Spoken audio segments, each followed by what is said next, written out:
पुनर्वाढ कार्यशाळेच्या निमित्ताने उपस्थित कार्यक्रमाचे अध्यक्ष माननीय आमदार बाबासाहेब साहेबांचं शाळेतलं गणित जरी चुकलं असेल तरी राजकारणातलं गणित अतिशय परिणामकारक आहे. माझ्या अगोदरचे दोन भाषण जरा अतिशय ऍक्टिव्ह अतिशय सक्रिय झाल्यामुळे मला तो स्तर मेंटेन करण्याची जबाबदारी माझ्याकडे पडली. अन्यथा माझी तब्येत खराब असल्यामुळे आज ठरवलं होतं की कमी बोलणार आणि कमी वेळेसाठी बोलणार, परंतु ज्या प्रकारे वातावरण बनत गेलं त्याचा अंत एवढ्या चांगल्या प्रकारे होईल यासाठी प्रयत्न करूया. आजच्या कार्यक्रमाला उपस्थित त्यांनी आपली उपस्थित दाखवली माननीय श्री धनाजीराव पाटील साहेब, आमचे जिल्हा परिषदेचे सभापती अथवा बांधकाम पृथ्वीराज पाटील भैया, श्री दत्तात्रय पाटील साहेब, सौ कल्पना मॅडम, श्री विनायक साहेब, नंतर आमचे जिल्हा सदस्य जयजी भोसले साहेब, आमच्या पंचायत समितीचे सर्व सदस्य महोदय आणि त्यांचं भाषण ऐकल्यानंतर आमचे गट विकास अधिकाऱ्याचा प्रश्न आम्हाला पडला की एवढे स्वतःला मन लावून काम करून एवढे अतिशय ॲग्रेसिव्हली बोलणारे आमचे व्हिडिओ अजित कुमारे साहेब त्यांच्या संकल्पनेतून बाकी तालुके शिकतायत, त्यांनी स्वतः वाळवा तालुक्यात हा उपक्रम ऑलरेडी राबवलेला आणि मला सीओ म्हणून आनंद आहे की एका गटविकास अधिकाऱ्याला दुसरे गटविकास अधिकारी चांगल्या बाबी घेऊन त्या वेगळ्या तालुक्यात राबवत आहेत. असे आमचे वाळव्याचे व्हिडिओ डॉक्टर आबासाहेब पवार. आज टॉपिक जरी डिजिटल ई लर्निंग आणि गुणवत्तावाढीचा असला तरी मला वाटतं थोडक्यात या गुणवत्तावाढीच्या आणि डिजिटल युगाची लिंक लावताना थोडक्यात मला माझा शैक्षणिक प्रवास अतिशय थोडक्यात सांगायचा वाटतो की मी याच मातीतलं आपल्या महाराष्ट्रातल्या विदर्भातील बुलढाणा जिल्ह्यातील एक सावळे म्हणून छोटंसं गाव आहे, की 1600 लोकसंख्या आहे आणि 4थ्याच वर्गापर्यंत जिल्हा परिषदेची शाळा आहे. त्यामुळे माझं प्राथमिक शिक्षण हे 1ली ते 4थी जिल्हा परिषद शाळेला झालेलं आहे. त्यानंतर मी जवाहर नवोदय तयारी केली 5व्या वर्गात. पुढचं शिक्षण माझं जवाहर नवोदय विद्यालयाला झालं आणि मी नवोदय विद्यालय ग्रामीण भागातील गुणवत्ता विद्यार्थ्यांसाठी गरजू विद्यार्थ्यांसाठी अतिशय महत्वाचं आणि युनिक संकल्पना आहे. त्यानंतर माझा 11वी बारावी लातूरचं शाहू कॉलेजला झालं. त्याचा एक क्षण मला सांगायचा वाटतो की 10वी मी बोलले त्यावेळेस मेरिट लिस्ट असायची. नंतर ती मेरिटची यादी बंद झाली कारण की ताण तणाव वेगवेगळे प्रकार होत गेले. तर 10वीला असं असतं की प्रत्येक मुख्याध्यापक आपल्या शाळेतील जे शाळेचं नाव चांगलं करू शकतात, रोशन करू शकतात अशा मुला मुलीवर मेहनत करून त्यावेळेस बोर्डात कसं नाव येईल यासाठी प्रयत्न करायचे. मी त्या यादीमध्ये कधीच नव्हतो,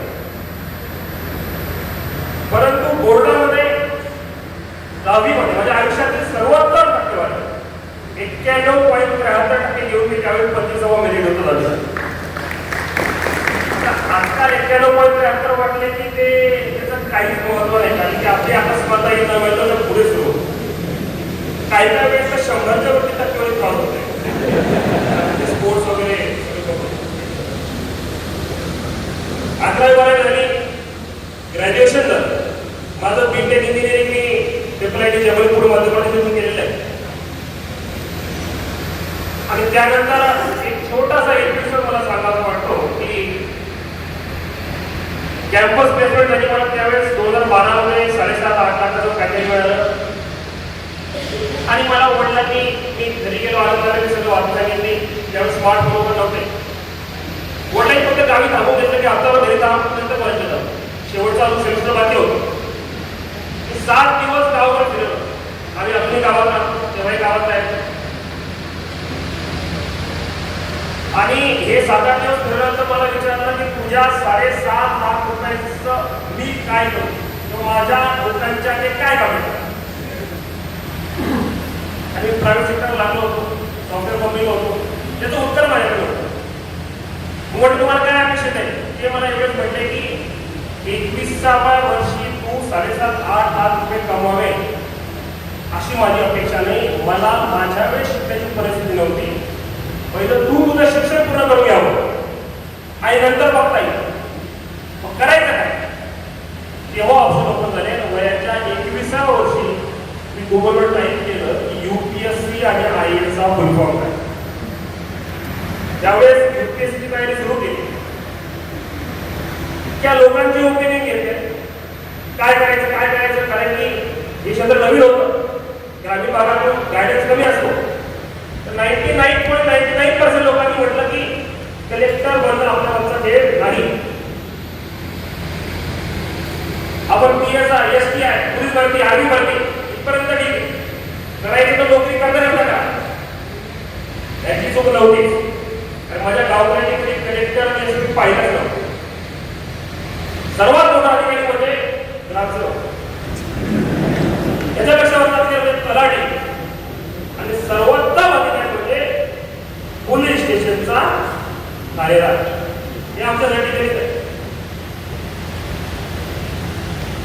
एवढं 90% लोकांनी नकार देऊन सुद्धा एकच वाक्य आपण करायचं जे होईल ते आपण असं करून नोकरी सोडली आणि करायचं पुढे होत गेला ते आम्ही सांगा ते जेव्हा आपण स्टुडिओमध्ये चर्चा करून ते सांगूया. पण एक त्यातले भाग 2015च्या परीक्षेला पहिल्या वर्षी अपयश आलं, दुसऱ्या वर्षी अपयश आलं, तिसऱ्या वर्षी जेव्हा मला 2015च्या परीक्षेला इंडियन पोलीस सर्व्हिस IPS बनलो. 2016 ते 2020 हे 4 वर्ष मी IPS ला होतो. पश्चिम बंगाल राज्यात होतो आणि गावात गेलो. गावात इतका मोठा कार्यक्रम झाला. घरोघरी रांगोळी काढल्या, बैलगाडीमध्ये माझं ते मिरवणूक काढली. पुरा 2-4-5 तासाचा कार्यक्रम पार पडला आणि मग सायंकाळी चहाला बोलवतात, जेवायला बोलवतात, घरी गेलो. असे 10 लोक बसले होते की फार तुम्ही मोठे अधिकारी म्हणले अजून थोडा अभ्यास करा PSI बनसा. माझ्या घडलेली घटना आहे. कारण की सर्वात मोठा अधिकारी कोण त्याच्यावर पाहिलं. शेवटी आमच्याकडे कृष्णप्रकाश साहेब SP होते. ते तुमच्याकडे पण होते. तुमच्याकडे याच्याकडे आमच्याकडे SP होते बुलढाण्याला. त्यांचं काम घराकडे तो पोहोचलं होतं. मी उदाहरण सांगू पाहिजे तुम्ही कृष्णप्रकाश साहेबांना ओळखतो का? हो मी ते बनतोय काही बोलतोय. केरळ मेहंदी काढायला मी कसा बनतोय तरी विश्वास नाही. मग म्हटलं इथे थांबून चालणार नाही. मग मी IPS बनल्यानंतर 4 वर्षात पुन्हा प्रयत्न केला. 2019 ला मी पश्चिम बंगालला गेलो. पहिल्यांदा सगळ्याच काम नाही. पश्चिम बंगालला 2019च्या लोकसभा निवडणुका पार पडल्या आणि त्याच दिवशी ठरवलं इथं आयुष्यभर राहू शकत आणि महाराष्ट्र आपला राज्य हे बाहेर गेल्यानंतर कळतं की ते आपल्या होऊन चालल्याने ते खरोखरच चांगलं राज्य आहे. आणि मग मी नंतर देशातून इतक्यांना आलो, महाराष्ट्रातून पहिला आलो. मला महाराष्ट्र राज्य मिळालं आणि माझं प्रोफेशन चांगली झालं हे तुम्हाला सगळ्यांचं काम नाही. व्हिडिओ मिरजला आलो, नगर आठवड्याला प्रांतला आलो, इतर नगरपालिका अधिकारीला आलो, तहसीलदार शिराला आलो आणि मला सूर्य बाबा साहेबांसोबत सुद्धा काम करण्याची पुरेपूर संधी मिळालेली. त्याच्यामुळे जेव्हा मी खानापूर आठवडी भागात मला निमंत्रण येतं की माझ्यासाठी CO म्हणून तर महत्वाचं आहेच, पण जो पर्यवेक्षण करावं मी या भागात झालेला आहे ते मोठ्या साहेबांसोबत काम केलेलं आहे. त्यामुळे मला भावनिक सुद्धा या भागाला यायला नक्कीच आवड असते. असो आज शैक्षणिक गुणवत्ता बोलताना मला फक्त एवढं सांगायचं आहे की आमदार महोदय बोलले की 2026 मध्ये जमाना असा झालाय की शो ऑफ, जे चमकतंय, जे चमकून दिसतंय ते चांगलं असं असे बोलले जाऊ शकतो. कोणावर टीका न करता पॉझिटिव्ह मला म्हणायचं आहे. प्रत्येक शिक्षक साहेब पहिला सरकारी शिक्षक बनायचा प्रयत्न करतोय. एकदा आणि दोनदा आणि तीनदा आणि चारदा त्याचा परीक्षा देतो. जिल्हा परिषद शिक्षक बनतो, महानगरपालिका शिक्षक बनतो आणि तो सगळीकडून हुकला. तुमच्याही घरात आहे, माझ्याही घरात आहे. सगळीकडून प्रयत्न हुकले तर तो मग नंतर इतर सरकारी शाळेत जातो. हेच प्रथा म्हणजे 100% पण 99% त्यातून हेच होतं. बरं तो लागण्यासाठी काय काय करतो हे मला वेगळं सांगायचं काम नाही. मग जो स्वतःला सिद्ध करून परीक्षा पास करून जिल्हा परिषदेचा शिक्षक बनला आहे त्याच्याकडे मुलं पाठवायचे नाही. आणि जो हुकला आहे कसा कसा लागला आहे त्याच्याकडे लाईनीमध्ये उभा राहून लाखो रुपये खर्च करून मुलगा टाकायचा आहे, मुलगी टाकायची. हे सध्या सुरू आहे. तुमचे आमच्या घरातले मुलं तिकडे टाकले का? घरी पाहुणे आले की सांगितलं का अभिमानाने कॉलेज टाईट झाली पाहिजे की माझा मुलगा XYZ इंटरनॅशनल स्कूलमध्ये शिकतो. त्याला काय येतं हे विचारायचं. हा झाला पहिला भाग. दुसरा भाग, जर जिल्हा परिषद शाळेमध्ये शिकून कोणी आयुष्यात सक्सेसफुल होऊ शकत नाही असं कोणाला वाटत असेल तर त्याला विशाल नरवणेकडे धरून पाठवा. कारण आहे की माझ्या जिल्हा परिषद आणि माझा परिवार फार जिल्हा परिषदचा आहे. माझी आई अंगणवाडी सेविका आहे. माझे वडील जिल्हा परिषदचे पोषणावरचे वर्गातील कर्मचारी. माझी आई अंगणवाडीच्या सेविका झाल्यानंतर सरपंच होते 5 वर्ष. आई सध्या वडील सरपंच आहे. त्याच्यामुळं मला जिल्हा परिषद आतून आणि बाहेरून संपूर्णपणे माहित आहे. कृपया जीवन गंडक साहेबांनी म्हटला तोच निवड आपण त्याच्यासाठी बळी पडलेलो, लिटरली बळी पडलेलो. तिसरा मुद्दा, तुम्हाला 10वीत किती टक्के होते, 12वीत किती टक्के होते, कोणीच विचारत नाही. मॅटरच करत नाही. मी सुदैवाने जिल्हा परिषद शाळेपासून ते दिल्लीपर्यंत अभ्यास केलेला आहे. महाराष्ट्र या देशामध्ये 4 राज्य सोडले तर मी सगळ्या राज्यात ऑफिशियली जाऊन आलेलो. माझ्या अनुभवावरून का पण सांगतो, माझ्या सोबत नागपूरला शिकताना आपला राज्याचे टॉपर होते. Rank 1 state rank 1 state rank 2. माझ्यासोबत इंजिनियर शिकताना ऑल इंडिया रँक टॉपर होते. शिक्षण आणि बरोबर त्याच्या आयुष्यात तो काय करतो याची लिंकच लागत नाही. त्याचं कारण आहे आपण एकच धोरण ठेवलंय, शिक्षण फक्त पुस्तक उघडलं तरच सुरू होतं आणि शिक्षण फक्त 4 भिंतीच्या वर्गखोलीत एंटर केलं तरच सुरू होतं. माझं उलट मत आहे. त्या 4 भिंती तुम्हाला बांधून ठेवतात. हे पुस्तक तुम्हाला पुस्तकी किडेच बनवतं. म्हणून त्या डिजिटल स्टुडिओचा तोही उद्देश आहे किंवा उद्देश व्हावा, वापर व्हावा की लर्निंग बियॉन्ड बुक्स, पुस्तकाच्या बाहेर शिकणं आहे. आणि हीच खरी ताकद आपल्या ग्रामीण भागातल्या मुलांची आहे. जर आपल्या मुलांना आपण फक्त पुस्तकावर डिपेंडेंट तयार केलं तर शहरी भागातल्या आणि ग्रामीण भागातल्या मुलांमध्ये काहीच फरक राहणार नाही. हे आपलं दुर्दैव आहे. मी नेहमी माझ्या बोलण्याचे वाचन बऱ्याच ठिकाणी झाले. शहरात सुद्धा हे सांगतो, जेवढी मेहनत करण्याची ताकद क्षमता ग्रामीण भागातल्या मुलांमध्ये आहे तेवढी शहरी भागातली मुलं टिकूच शकत नाही. फक्त त्यांना योग्य वेळेवर योग्य मार्गदर्शन पोहोचलं पाहिजे आणि तोच उद्देश आपल्या या नाविन्यपूर्ण उपक्रमामध्ये करतोय. त्याचा उद्देश आहे. आमदार मोदयांनी अतिशय चांगला धोरण घेतलं की जे इंटरॅक्टिव्ह टाइम आपण देतोय. अर्थबालकांचा सहभागी आपलेच आहेत, तुमच्या भागातले आहेत.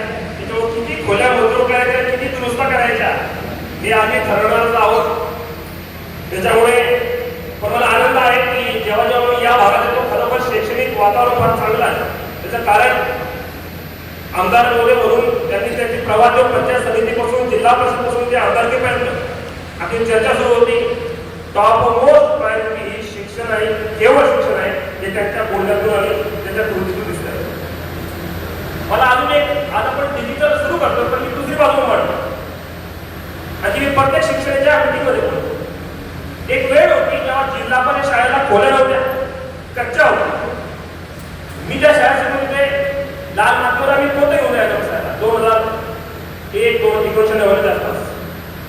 आपण सर्व पण जिल्हा पण शाळेचे बहुतांश विद्यार्थी असणार आहे. एक वेळ होती, भिंती कच्च्या होत्या, खाली माती होती, वरती पंखा होता, ओके होता, कोणती डिजिटल टीव्ही नव्हती, स्मार्ट टीव्ही नव्हती, डिजिटल क्लासरूम नव्हत्या, आर्टिफिशियल नव्हतं, होतं फक्त गुरुजी आणि विद्यार्थी, आणि होती ती फक्त शैक्षणिक गुणवत्ता. म्हणजे आता बघू काय झालं. आता चमकणारी क्लासरूम, एकापेक्षा एक best smart digital virtual classroom, interactive panel आहे. हे सगळं येत गेलं, वाढत गेलं, ज्याच्यासाठी हे सगळं आलं ते टिकलंय का? शैक्षणिक गुणवत्ता ही दुर्दैवाने वेळेनुसार घसरली आहे, हे सुद्धा तुम्हा आम्हा या सगळ्यांना स्वीकारावं लागतं. त्याच्याकरता डिजिटल वापरू, पण अलर्ट पण ठेवावं लागणार आहे. डिजिटल, बिगर digital, interactive panel, non interactive panel हे केवळ माध्यम आहे. ध्येय इंटरॅक्टिव्ह पॅनल बसवलं नाहीये, अंतिम ध्येय डिजिटल लॅब किंवा स्टुडिओ तयार करणं नाहीये. अंतिम ध्येय एकच आहे, गुणवत्ता वाढत आहे की नाही. तुमचं आमचं माझ्या सहित तुमच्यापर्यंत, शिक्षकापर्यंत यश पोहोचण्याचा एकच निकष आहे, आपल्याकडे जे मुलं येतात त्यांची शैक्षणिक गुणवत्ता सुधारली आहे का नाही. आज जिल्हा परिषद शाळेत आपल्याकडे जे विद्यार्थी येतात ते खरोखर त्यांना आपली गरज आहे म्हणून येत आहेत. सामान्य परिस्थिती म्हणून आपल्याकडे येत आहे. ज्यांच्याकडे थोडी पण परिस्थिती चांगली आहे ते जिल्हा परिषद शाळेत टाकत नाही. त्याच्यामुळे या शाळा आपल्याला टिकवायच्या आहे, तर गुणवत्ता द्यावं लागणार आहे, सिद्ध करावी लागणार. असो, बराच वेळ झालेला आहे. आमदार मोरे म्हटल्याप्रमाणे मी व्हिडिओना आणि त्याच्या पंचायत समिती शिक्षण विभाग हे जेव्हा आपण स्टुडिओ स्टार्ट करणार, तुमचे लेक्चर सुरू करणार, मला आनंद आहे की मी हे व्हिडिओ तो स्टुडिओमध्ये येऊन आपल्या विद्यार्थ्यांसाठी, पालकांसाठी इथे येऊन आपण नक्कीच लेक्चर देऊयात आणि सुरुवात करूया. मी पुन्हा एकदा अतिशय वेळ लागला तरी सुद्धा आपण सर्वांनी निवांत बसून आजचे विचार ऐकले. पंचायत समिती व शिक्षण विभाग यांनी मला निमंत्रण केलं, त्याबद्दल मी आपल्या सर्वांचे आभार व्यक्त करतो आणि आपल्या या तालुक्याच्या या सर्व शाळांतील शैक्षणिक प्रगती होत राहो अशी अपेक्षा व्यक्त करतो. थांबतो. जय हिंद, जय महाराष्ट्र.